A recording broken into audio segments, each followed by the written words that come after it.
Hi everyone, welcome to the School of Computing's e-open house. You know, every single year, right, me and my colleagues, we look forward to this day because we really love, getting to know you guys and answering your questions. Now, unfortunately, right, both last year and this year, we're not able to do this because of all the COVID restrictions. But nonetheless, right, it's still very nice to meet you, at least online in social media. Now, my name is Colin. I am a senior lecturer here at the School of Computing, and I teach mostly computer engineering as well as computer science courses.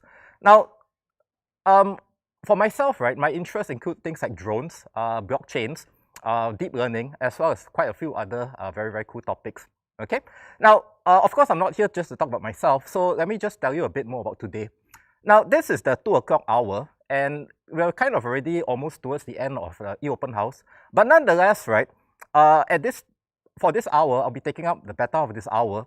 But do stay on after this because we have Ashraf, our alumni, who will tell you not only about his experiences as a student in the School of Computing, but also his experiences as a graduate.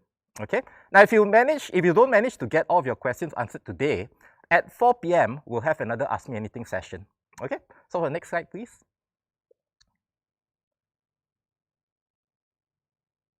Technical problem, just hold on.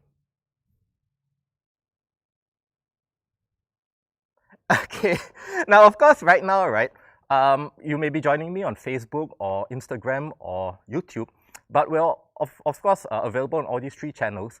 But this is a two-way thing.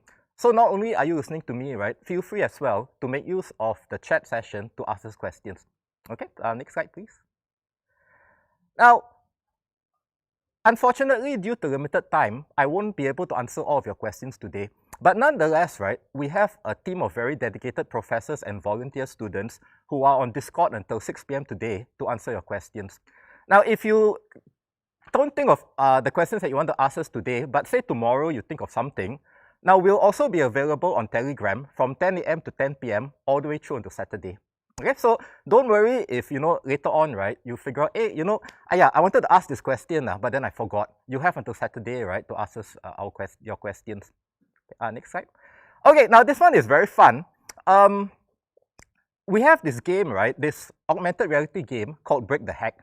Okay, so come to this website, join.com.nus.edu.sg, and learn a bit more about us. And if you play this game, right, you may actually win some attractive prizes. Now, I'm going to give you a hint. If you notice, right, at the top of the slide, there is actually this QR code. Now, I wonder why this QR code is here. I really don't know. Okay, but anyway, right, that's something that you might find useful to win this game. Okay, Karen, next slide, please. Now, if you also have other things that you want to know, we have these links here, right, that you can visit and find out more about how to join us, find out about our programs, as well as if there's a particular question that is not addressed by these links here, you can always email us at SOCUG. Okay, now let me just, so that's about all that I have for all the housekeeping information. Now let me just talk to you a bit, right, about some of the things that you may do here if you are a student. Okay, now as I mentioned already, my name is Colin, and over here, right, I have my email address in case you want to ask me anything. And let me just show you some of the things that you may be learning here as you join us. Now, this module, right, CG1111, this is a module that is part of the computer engineering curriculum. And in the School of Computing, we believe strongly that a strong theoretical foundation will help you in your career because it helps you to adapt to various situations and to various new technologies that will come up. But we also believe that a strong hands-on experience will help you in your career and to get you started much faster. And we, of course, also believe, right, that you should have fun. Now, watch this video as you see these students, right, in this module, they pick up strong theoretical foundations on computer engineering, and then they go on to apply these foundations to build a maze-solving robot. Now, watch this video, right, as the robot solves the maze, but most of all, right, watch what happens at the end.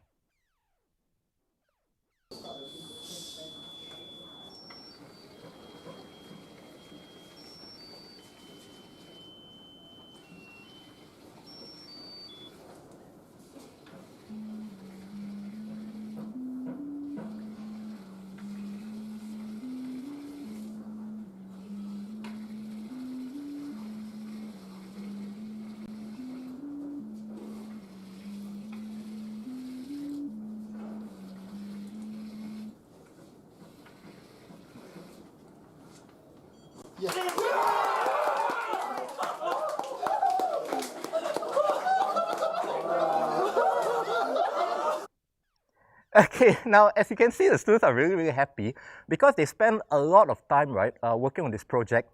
And you know, not only does you know, it bonds these students together, as well as when it works well, right, and they actually achieve the objectives, they feel so good about it. Now, you'll also notice, right, there's this gentleman in pink. He's actually one of our lecturers. And one of the cool things about being here in SOC as well as in NUS is that the professors are not just evil people who might try to torture you, but we're also your friends. Okay, so that's one of the very cool things about being here.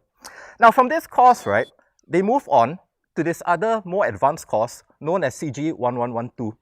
Now, in this course, what they do is that they actually learn how to build complete cyber-physical systems. So what they will do is that they will learn how to build things like, for example, how to program hardware efficiently, as well as how to get various computer parts to talk to each other, and how to read sophisticated sensors like this LiDAR up here. And then what they do is that they'll put it all together to build this thing known as LX. Now, each student's team, right, each student's LX is completely unique because every team designs LX in a different way in order to solve different problems. Now, LX is kind of cool. He is actually a remotely piloted vehicle that can be controlled any part of the world and can be used to search out mazes to find injured people, for example. Okay, so these are some of the very cool things that we learn here. Now, as you can see, right, our students actually not only get a good theoretical foundation, but they also get to do very fun projects. So, you know, I hope that you do join us. But then again, why wait, right, until you join us to learn something cool?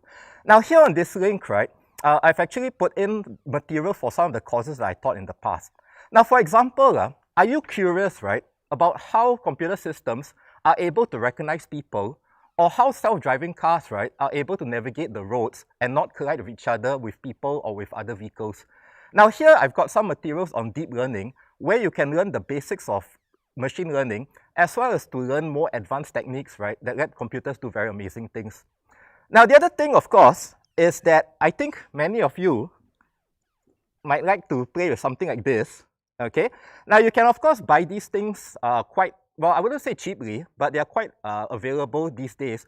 You can just buy them as really built drones and then just simply fly them. But what's the point, right, of buying something that is ready-made and you don't learn how it works? Now, on that link as well, right, we also have materials to teach you how to construct these drones and how to design these drones, as well as how to construct them. Okay, so the links will actually teach you all of these things. Now, aside from drones and remotely piloted vehicles, what's one of the hottest things today? Cryptocurrencies. Okay, now Bitcoin, right, has gone in the last couple of years from a few $100s a coin to a week ago, 58,000 US dollars for a coin. Now today, right, it has settled down to around 45,000 US dollars for a coin. Now likewise also, right, on this link, can I have the slide back again, please? Now likewise on this link, we also have materials on how blockchains work. Now, if you are someone who is already familiar with Python and you know how to set up Jupyter, there is actually a walkthrough in this link on how to set up and on how to build your own cryptocurrency. Okay? Now, maybe you want to do something a bit more traditional. Maybe you want to set up your own app as well as your own web service. Now, the fourth folder that you'll find in this link is actually materials on how to design a database and how to implement it. Okay?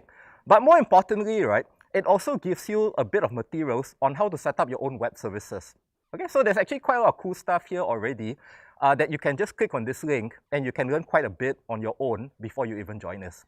Okay, now, of course, right, this is an Ask Me Anything session. It's not a session for me to talk about stuff I've done. So right now, right, I'll be more than happy to take your questions.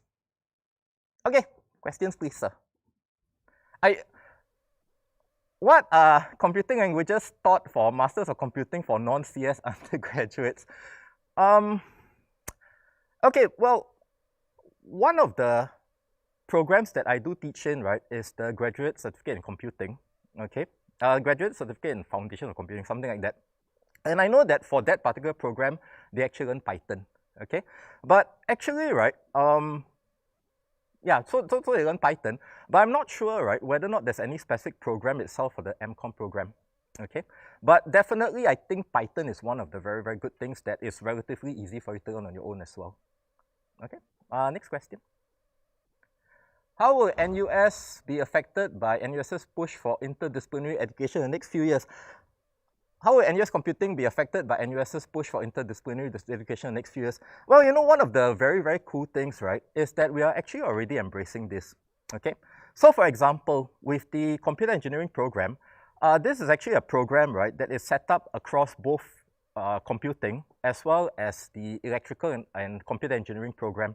And one of the very beautiful things that have come out of this, right, is that we really, really learn from each other, okay? So, for example, for the engineers, right, the engineers are very, very systematic in how they do things. Whereas for the computing people, right, we tend to get a bit more creative. Okay, so one of the very beautiful things is that we actually play off each other's strengths, and you know, we come up with a program that's really fantastic for our students. Now, we also do have, I guess, other programs as well, right, that's already cross-discipline.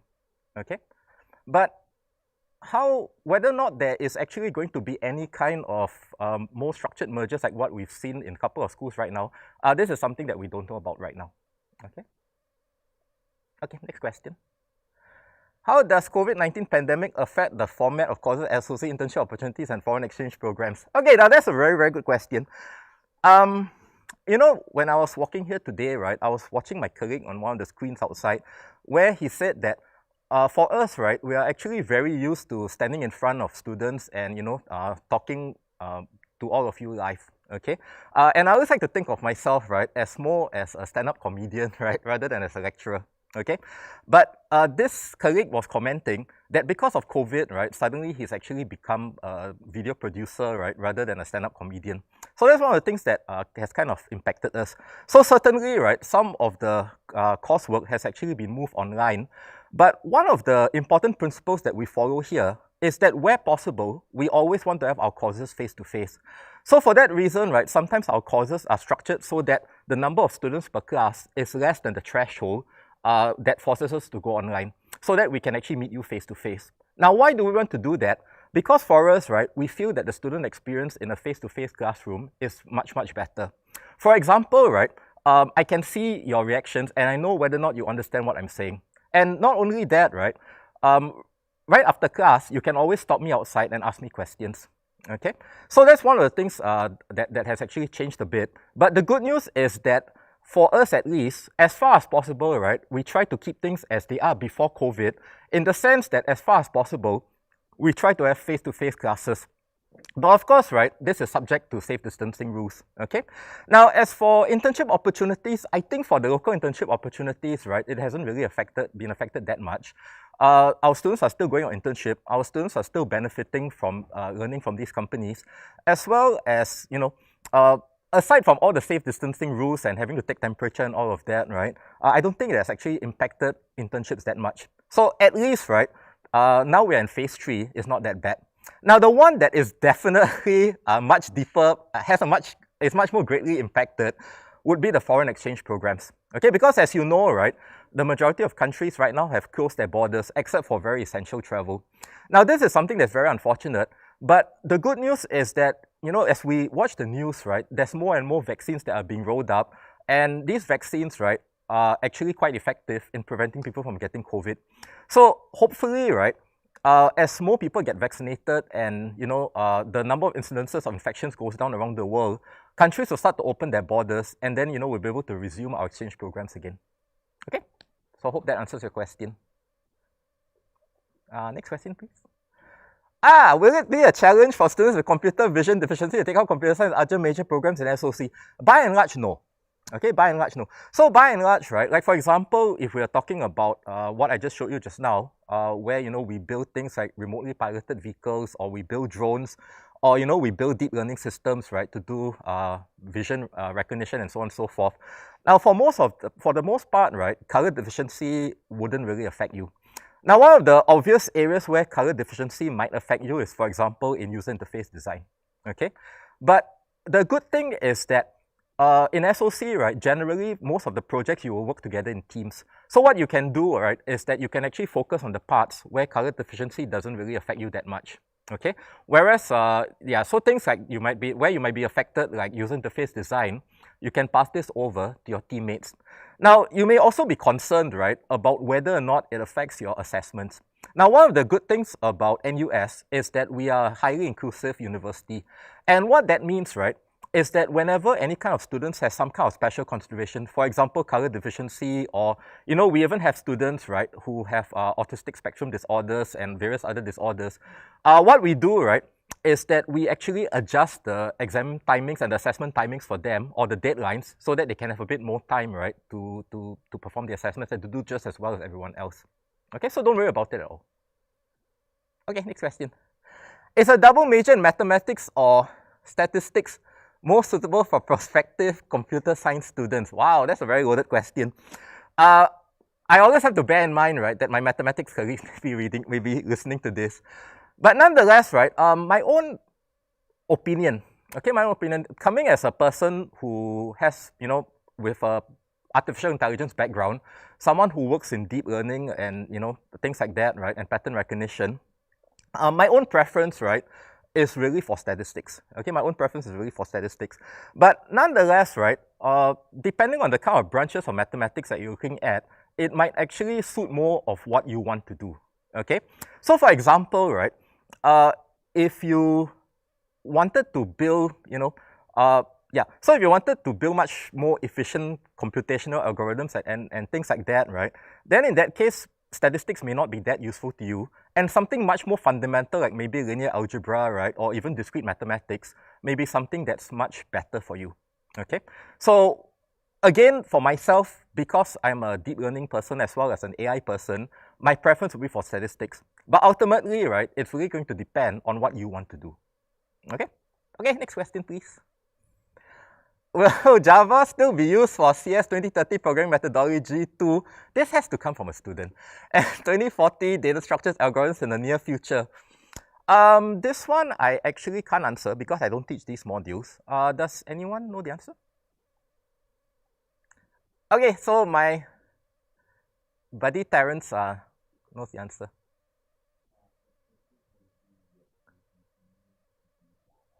Okay, so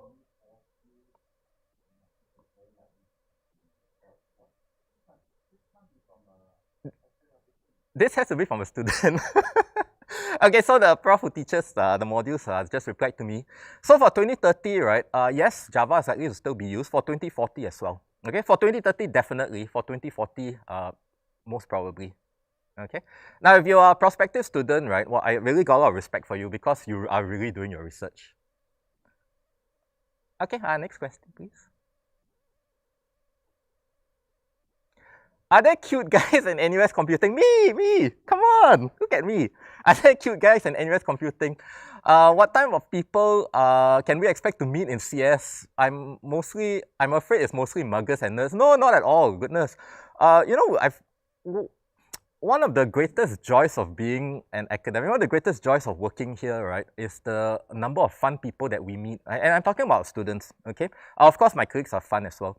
Now, we really meet a lot of very fun people. So like, for example, right, this morning, I just came from a class, a computer engineering class, the class where, they build Alex. Okay, nice. Okay, don't need to zoom in on Alex. So the class where they build Alex. And I was having a bit of a chat with the guys who are there, right? And we were talking about things like cars. Okay, so one of the guys was showing me this Instagram channel I never heard of, known as Cars of NUS. And then they were showing me all the cool cars that are in NUS. Okay, like for example, right, I didn't know there was an RX-8 in NUS. Imagine how awesome that is. Okay, so now the guys that you're going to meet here, right, by and large are going to be, your very typical young Singaporean guys, or your very typical young, your very typical young guys. Okay, so don't worry too much. We are definitely not a school of nerds and muggers. I can guarantee you that. Okay, and our students have really gone on, right, to do some of the most amazing stuff. In fact, today's lunch, right, for us, was actually catered by this company called Lean Bento. Okay, and one of the founders is actually our alumnus. Okay, so imagine that, right? She actually is a she. From here, learning about computing and all of that, she actually worked in industry for a while, and then later on, right, found that she really loved doing things like, providing people with healthy food, and branched out to start her own company. Okay, now, of course, you're listening to this, right? You're thinking, wow, you mean computing degree so useless? I need to go and start my own company. No, but that's not it. But the main point here, right, is that Well, first of all, right, no, the people here are not nerds and muggers, but also, right, that the training that we give you is really going to stand you in good ground, right, in various things that you might want to do in the future. Okay? No, definitely not mugger. Do I look like a mugger or a nerd? Come on. I hope not anyway. What is the experience of final year projects like for SOC students? Okay, now, one of the things that I never lie to students about, right, is that when you come here, you have to work really hard. Okay, when you come here, you have to work really, really hard. And for that reason, right, my advice to people always, right, is to not come here because the salaries are good, which they are right now. Okay, you should never come here, right, because the salaries are good. But rather, right, you should really come here because you feel that you love, or at least you are interested in computers, and you want to know more about how to build a career in computer science. Okay. Now, having said that, right, the final year project is not any exception. The final year project makes you work really, really hard. But one of the cool things is that a lot of the final year projects really get all the stuff that you have learned over the past 4 years, forces you to integrate all of it to solve a real problem that people actually care about. And while the students spend a lot of time doing it, and the students really, for many of them anyway, they really do suffer through that 1 year of final year project. At the end, right, they come up with something, right, that they are very proud of. And when they do their presentation, right, you can see how happy they are. Okay, you can really see how happy they are. And yeah, so, you know, in a nutshell, right, what's the experience like? It's a lot of hard work, but it's something that you will learn a lot from, as well as you're going to find that's a very rewarding experience. Okay?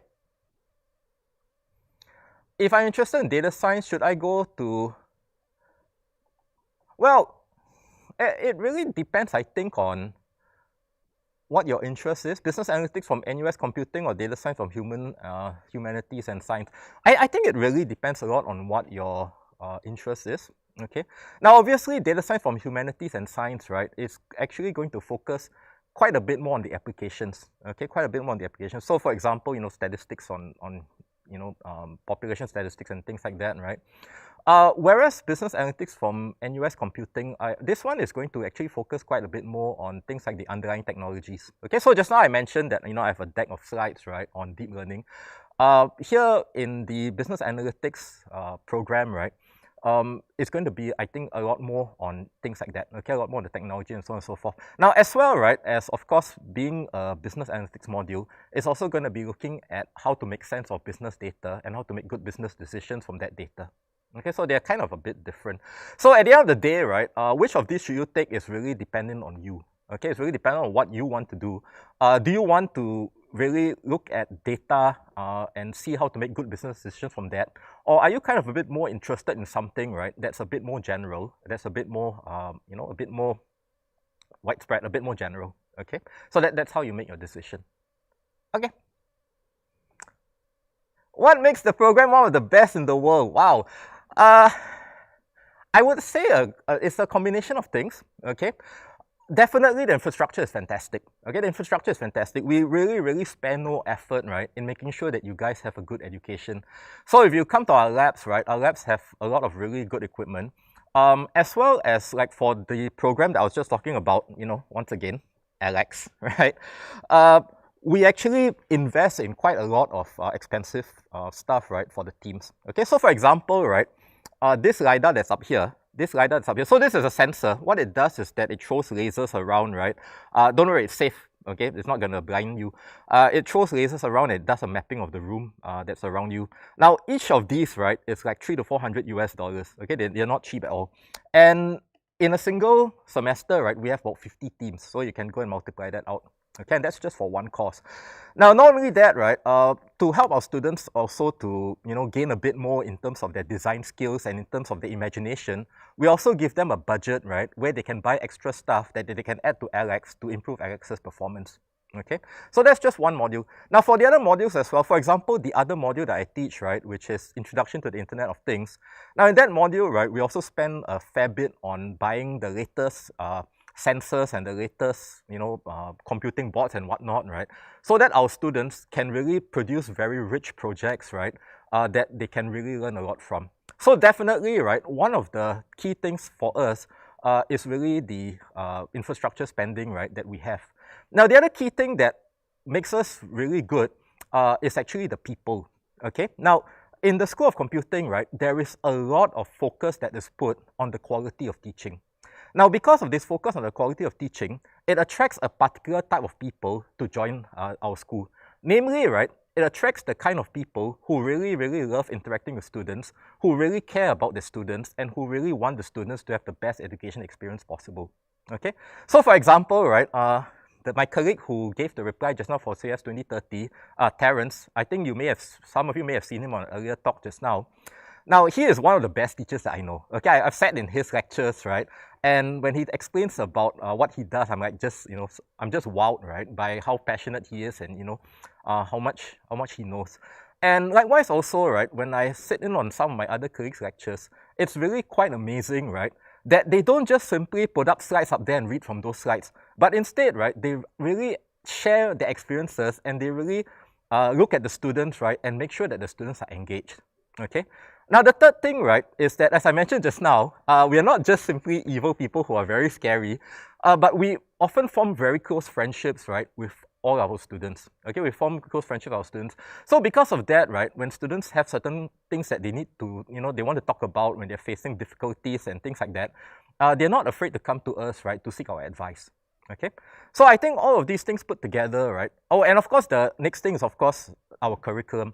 Now, our curriculum, when we design them, we don't just simply design them in a vacuum. We listen to the industry, we listen to what the industry wants, and also, right, whenever our students graduate, very often we conduct what is known as an exit survey.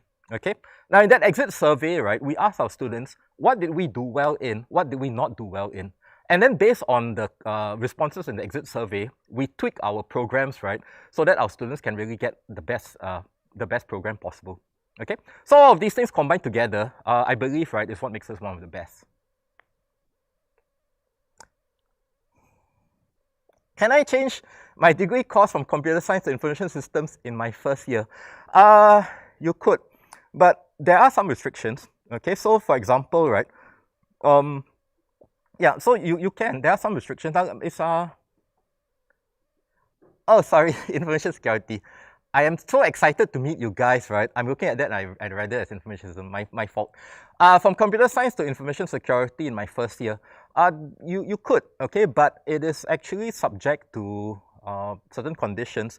One of the greatest considerations, right, is that the entry criteria may be slightly different. Okay, so the entry criteria for computer science, entry criteria for information security may be slightly different. Okay, so you first of all, have to make sure, right, that you qualify for the program. As well, right, as the other thing is that we also look at the reason for your switching, as well as whether or not, right, there's actually space in the other program that you want to switch to, whether there's actually space to take you in. Okay, so the answer is yes, you can, but it is subject to certain conditions. And as well, right, as the main point is that it's not really a guaranteed thing. Okay, but you can if you can actually try to change. What are NUS computing professors like as teachers and researchers? Excellent. Okay, so NUS, right? We have teaching awards. Okay, so we have the annual Teaching Excellence Award, where there's always a large number of School of Computing professors, right, who win those awards. Now, we also have this thing called the Outstanding Educator Award, and quite a few of our professors as well win that award. And in fact, right, I know of at least 2 professors here who have won so many teaching awards that now, right, they are in this thing called the Teaching Academy. Okay, now in the Teaching Academy, right, essentially, right, it is this place where they will teach other people how to teach, and most importantly, they cannot win any more awards so that other people like myself can get a chance.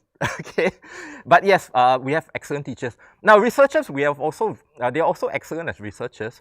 So, for example, I have this colleague, right, who's just a couple of doors down from me. He has published in very prestigious journals like Science. Okay, he has published in very prestigious journals like that. Now, we also have colleagues as well, right, who have published in really top-ranking journals as well as top-ranking conferences. And not only that, right, many of them are also editor-in-chief, right, of very, very prestigious journals. Okay, so yes, we have excellent researchers. We have some of the best researchers in the world here, as well as some of the best teachers in the university. Okay. Do you think computing or engineering will result in more exciting career in terms of making breakthrough? Computing or engineering? Depends on which branch of engineering, I guess, right? So I would, and it also depends on what you mean by breakthrough, right? Now, for myself at this point in time, right, I think given the growth on and dependence on technology, I would actually think that most probably there's going to be quite a lot of exciting things on the horizon, right, for computing, okay?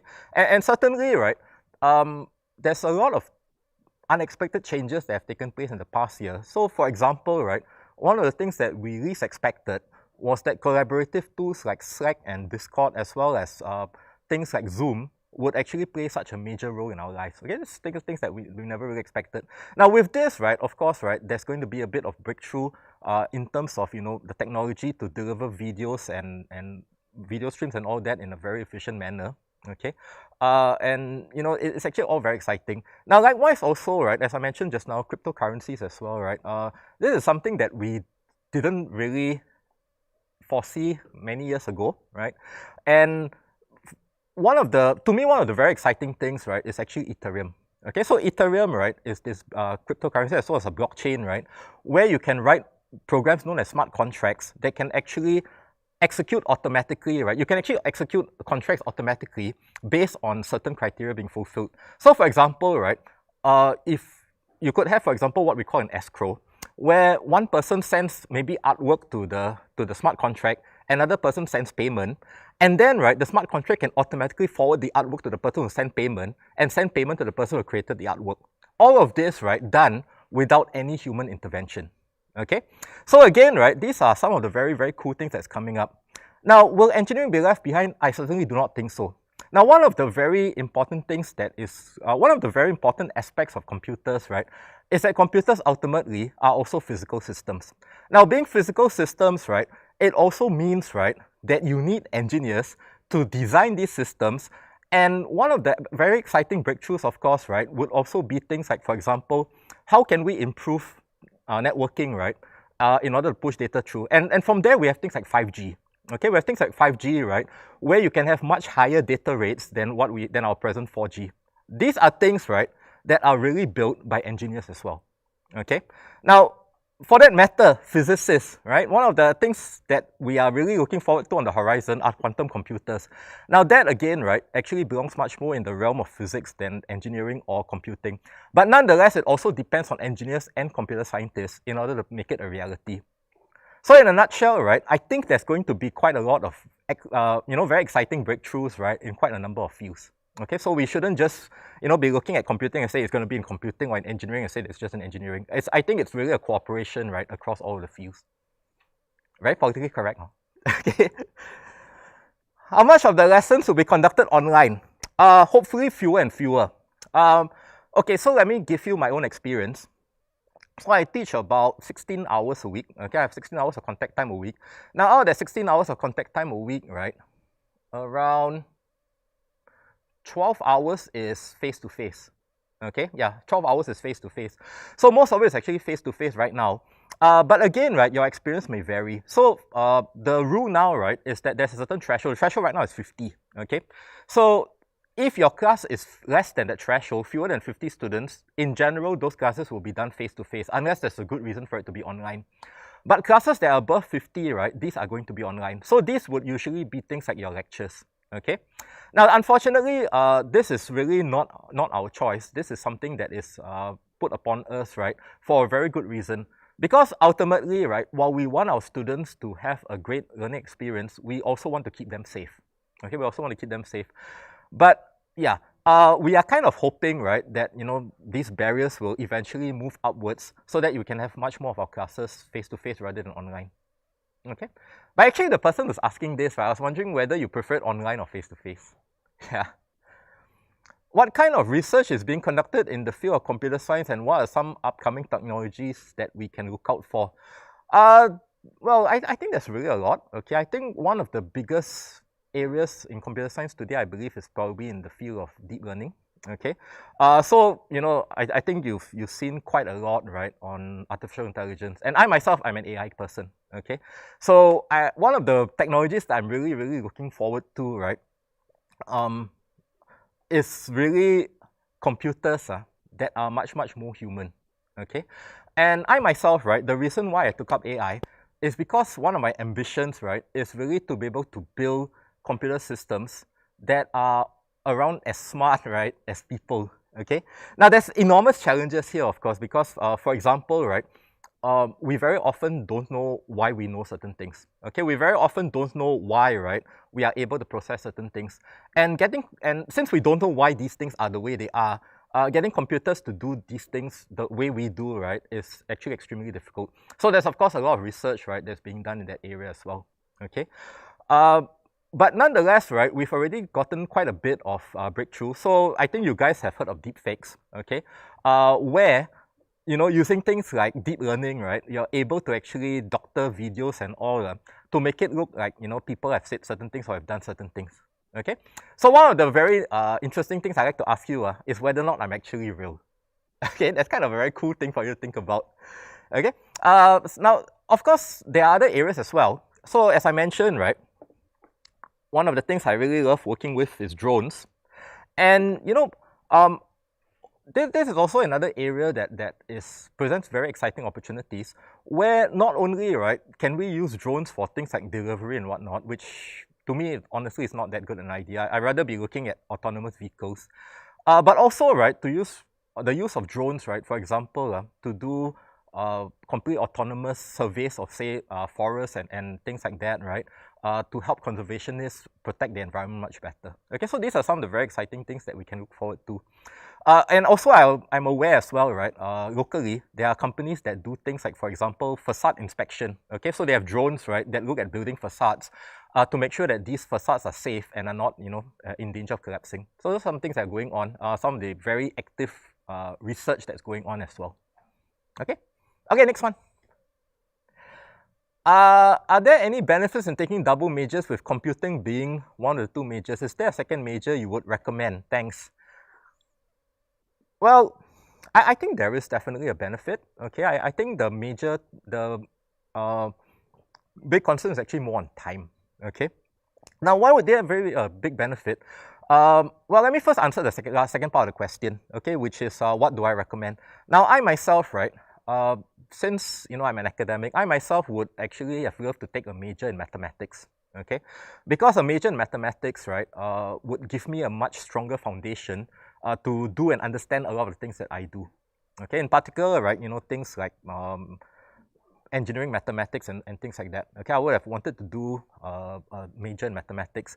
Now, some of you out there, right, you might want, for example, to do a second major in business. Okay, so that you can, for example, understand business processes a bit better and maybe, focus a bit on finance, right, so that, you can understand things like balance sheets and company fundamentals and all of those kind of things, right, somewhat better.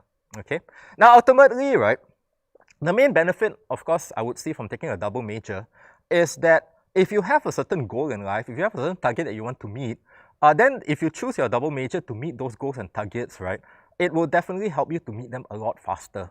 Because, as I said at the beginning, one of the emphasis that we have in NUS is to give you a strong foundation in the theoretical aspects. Now, I know, when I mention theoretical aspects, right, a lot of times students, they will roll their eyes and they will go into a coma, okay? But you never believe this, but when you start working, right, you will realize that these theories would actually help you a lot in adapting to new situations and learning new things much faster, okay? And that's what a second major is going to give you. That strong foundation, right, that helps you to reach your goals much better, much faster, because you are able to pick up and understand better, okay? Okay, next one. Personal statement, no. As far as I know, no. You don't need to send in a personal statement. Does it increase your chances of getting to a course? Now, I honestly don't think so. Okay, I honestly don't think so.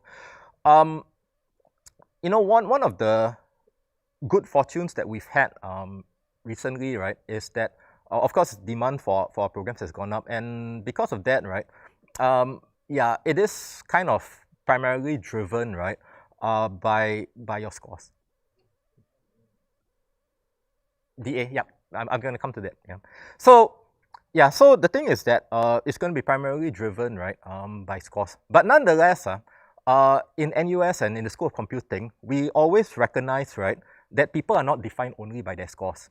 Okay, and in fact, right, I'm always telling my students, the students that are already here, you know, yes, do well in your programs, right, but don't be so obsessed with scores that you actually lose out in learning. Okay, that's one of the things I always tell my students. And the same is true as well, right, when we're admitting you. So we also recognize, right, that scores do not completely define a person. Now, for that reason, right, we have this thing known as discretionary admission. Okay, DA. Now, in DA, definitely your personal statement is going to come in useful. Now, what do we look for in DA? Now, I've actually conducted several discretionary admission interviews, and one of the weaknesses that I've often seen in students, right, is that they come and they tell me, you know, we of course ask them, right, why, we of course ask them, right, you know, why do you want to join us? Okay, why do you want to join us? And they'll say things like, you know, I have a passion for computers. And then I ask them, right, okay, so show me, right, what you have done. Oh, I read a book about computers. Okay, what book did you read about computers? Oh, I don't know. It was actually some book I borrowed in the library. Okay, and that is not a strong case. Okay, that's really not a strong case. So, you know, if you find yourself entering on this kind of route, on a discretionary admission route, right, actually pick up something, really learn something on your own, right, where you can really show to us that you really have a strong passion. And then, right, in your personal statement, right, talk about these things that you have done. Talk about how, right, your passion, right, has actually driven you to pick up things on your own. Okay. Now, if you do that, right, then yeah, you really have a convincing case. And in this case, right, your personal statement will definitely help you to get in. Okay. But in general, for the more regular admission routes, right, no, personal statements are not really that useful. Okay. How rigorous is the curriculum of computer science? Extremely rigorous. Now, take a look at the materials I posted on that link. Okay, so they do actually give you an idea, right, of the depth that we go into. Now, those materials, they are actually tailored a bit more for the higher level, for the level 3,000, level 4,000 students, right, who already have a strong foundation in the theory. So because of that, they are a bit more hands-on, a bit more practical. Okay, but it is very rigorous, and in fact, right, in the first 2 years of your stay in NUS, you would actually be taking modules, right, that will build up your, you know, it will build up your understanding, right, of the theories behind everything. Okay, and then once you have actually have a strong foundation, then in the third and fourth year, right, you can actually specialize in things that you may be a bit more interested in, and you know that's where again, right, your focus will now be on certain things, right, and you can go much deeper. Okay, but yes, it is definitely very rigorous. Again, I would say this, right, I will not lie to you. You have to work very hard when you get here. Okay, but you do have a program that will really make you very proficient computer scientists, very proficient computing professionals when you get out into the industry. Okay. Okay, I've got 5 minutes remaining, so like, how many more questions can I take? Maybe one more. What's the intake for computer science last year? Wow, I know that number very well because I teach one of the first year modules for computer science. I teach discrete mathematics, okay? The number last year was 1,320, okay? It's a huge number. But nonetheless, as I mentioned, right, we make sure that, you know, we don't compromise on the quality. We make sure, right, that all of you, right, get the best education possible. Okay, next question. Okay, one more question.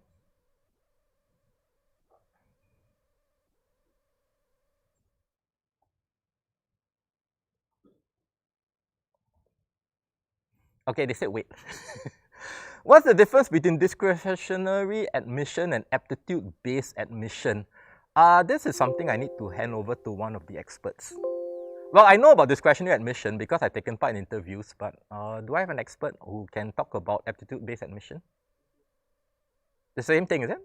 Okay, so they're actually the same thing. Okay, they're just different names for the same thing. Okay. So that's all, right? Okay, so that's all the time that we have today. Thank you very much for joining us. Now, once again, right, don't forget, if you didn't get your question through, well, I do apologize because, you know, we don't have that much time and, you know, I do want to answer the questions in a bit more depth. But nonetheless, we are still on Discord until 6 p.m. today. And from tomorrow onwards, 10 a.m. to 10 p.m., we are going to be on Telegram until Saturday. Past Saturday, right, we still have the websites that I showed you just now. You can always go there, right, to find out more. Okay, so thank you once again for joining me. It's been a great pleasure. Thank you very much, and bye-bye. Hope to see you guys. Hope you guys will become our students soon, okay? So come and join us soon. Bye-bye.